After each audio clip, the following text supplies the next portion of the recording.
Hello YouTube and welcome back to the Gunpla Network. I'm the Spicer and today I have the privilege of reviewing the G-Rework Custom Visual Book Volume 2. Now Volume 2 does make some pretty big improvements over Volume 1 in terms of variety of kits, as well as the variety and grades of kits, which is nice to see. Now, we also have to thank G-Rework for sending this over for review, as well as sending us a second copy to give away, so keep your eyes peeled for that. Now, along with the book, you're also going to get a highly detailed print of the Avalanche Exia Dash, which is the main feature of this volume, and of course 3 little cards featuring the Strike, the Buster, and the Sazabi to go along with your previous ones. Now, the book itself is the same glossy, high-quality photo printing that we've got with the first volume, but with a little bit of extras packed into it. Now, as we actually just let it go around here, going through and reading it has actually been a lot, I don't want to say more interesting, but a lot more detailed. They provide a lot more side-by-side comparisons for each kit, and with the high grades, that's a really interesting thing to look at, just because like how small they are, they're packing a lot of detail in little itty-bitty pieces, so you do get a lot of good information, and as a high-grade builder, mostly myself, I found that to be more riveting. The master grade stuff's great, but I just found that to be interesting. Now, in terms of the kits, we'll get more in detail here, but we've got a couple of high grades, a couple of master grades, so it's nice to see instead of just a perfect grade and a master grade, we have a little bit of spattering of everything. And then, of course, the Gundam Avalanche Exia Dash is the centerfold, as well as just the traditional Exia. We'll see that build in a little bit. Now, in terms of the other kits, we have the high-grade Phoenix, the high-grade Silver Bullet, and the high-grade Woundwort, as well as a couple of master grades that come in the form of the Sazabi, the G3, and the Zaku. And fun fact, the Sazabi's actually got something to do with the GBWC. We'll see that in a minute. And of course, lastly, rounding us out, the Dynamiss. The first kit we're taking a look at is the high-grade RX-0 Unicorn Gundam Unit 3 Phoenix. Now, this in its gold and blue inner frame is a phenomenal design, and it really comes out here, especially with the different types of plastics and finishes Bandai's used for this kit.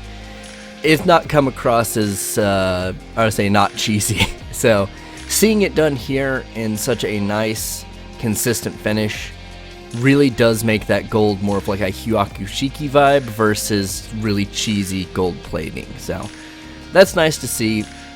And we also have those red eyes, and that's just something, once again, a Hyakushiki vibe. You don't really get that on a lot of mobile suits, and it is really striking to see. It really stands out, which is why I really took a point to take a picture of that.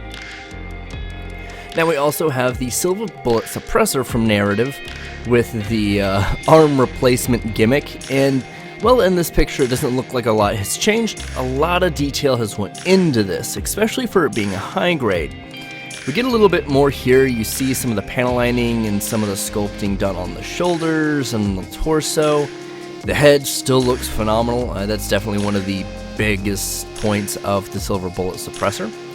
And here you get to see kind of a side-by-side of, kind of a little bit of what's done. It's really just kind of repriming everything, getting it a nice base color for painting.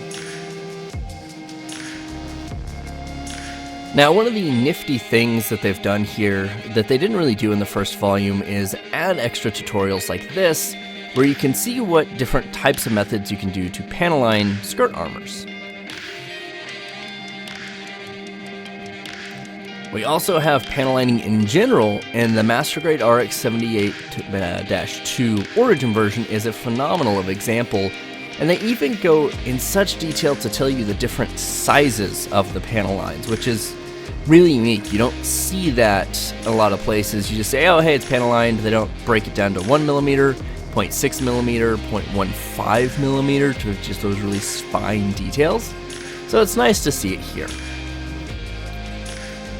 Now, in terms of the next kit, we have a Titans Test Team Advanced Zeta. Love the Woundwort, and as crazy as some of these designs get, it is cool to see more high grades represented in these magazines, in these visual books. And it's a phenomenal job. I mean, a lot of the subtle detail is there, and a lot of the red accents that you don't really see are coming out more, which is nice. You see the fingers, you see little red parts on the shoulders, and I just love those Advanced Zeta Titan Test Team red fingertips. I don't know why, they're one of the coolest looking things I've seen on mobile suits, I think, ever.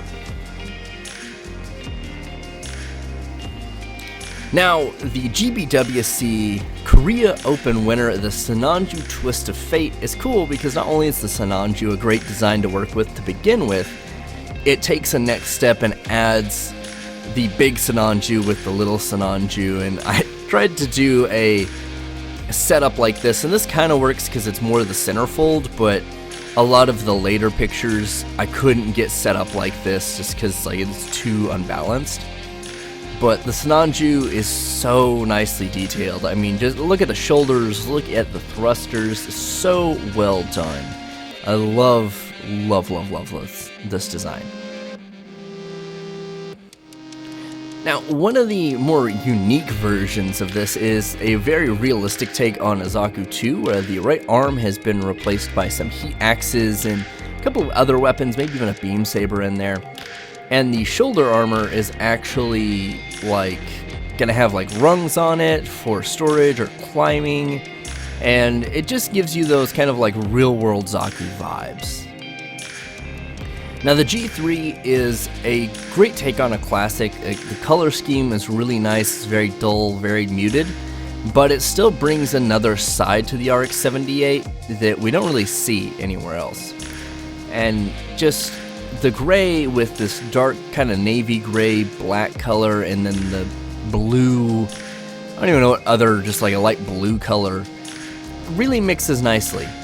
I love looking at this in comparison to the original red, white, and blue, red, white, blue, and yellow, rather, of the original Gundam. It is a nice contrast.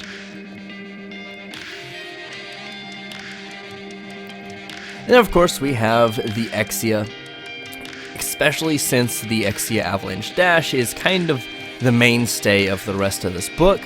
It is cool to see just the original basic Exia here. And of course, you can't have the Exia without its partner in crime, the Dynamiss. And the Master Grade Dynamiss is not only a phenomenal kit, but a phenomenal design in general. You know, Lock On is a fan favorite, and this mobile suit in general, the Master Grade, while it was a long wait, is well worth it.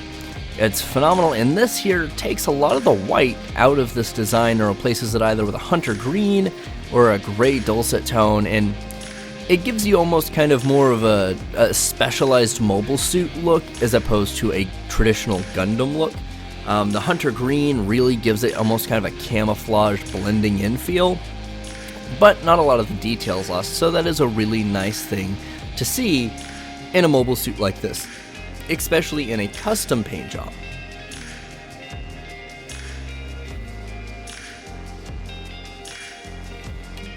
Now, of course, the main feature of this version of this volume is the Gundam Avalanche Exia Dash. This is a big chunky boy, but you still get a lot of detail pretty much all over the place, and for all of these kits, there are pages of unphotographed side-by-side detailing that is definitely worth looking at if you're wanting to up your game or just curious on what was changed or how it was changed, because a lot is done here. And one of the nice things they did add at the end is a color mixing guide for just pretty simple, basic colors, almost kind of like a color wheel type situation. And they have pages of all of their other products, like the Void Air Purifier and Dust Collector, which I didn't know they had. It's actually really cool to read up on this. They have the Razor Gate Remover, which they sent us to review. Phenomenal razor, phenomenal file. I use it for all of my builds now. I hate sandpaper, so this was a great alternative. And they have their own sandpaper as well, which, you know, if you like sandpaper, you can deal with it. That's great. Definitely look into it. Panda Lining Master Grade guides, also really cool to have the tutorials in here, but also have a guide in case your hand's not as steady or you're just kind of looking in directions to go. The joint guards are phenomenal as well. I've used them on several of my high-grade builds that don't want to stay together. I'm looking at you, Iron-Blooded Orphans. And the Razor the Black, which is pretty much their sandpaper with a different handle on it. So if you can use that a little bit more detail-oriented, I guess.